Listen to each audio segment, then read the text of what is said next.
কবরের বিষয় শুনে সবচেয়ে বেশি কান্নাকাটি করতেন একজন সাহাবী, তার নাম উসমান আল গনি রাদিয়াল্লাহু আনহু।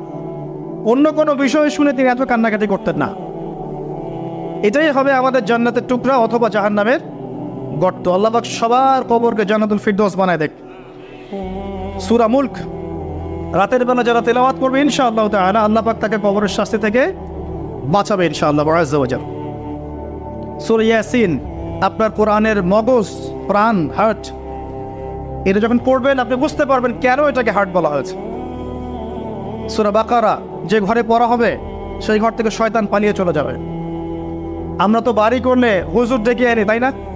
ঝাড়ফুঁক করাই, বাড়ি বন্ধ করি, তাবিজ করি, কত কি করি না?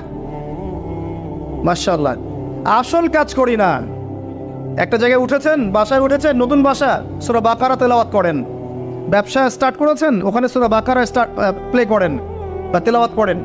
সূরা বাকারা যেখানে তেলাওয়াত হবে বরকত আসবে এবং সেখান থেকে শয়তান পালিয়ে যাবে ইনশাআল্লাহ তাআলা। অনেক ফজিলত আছে।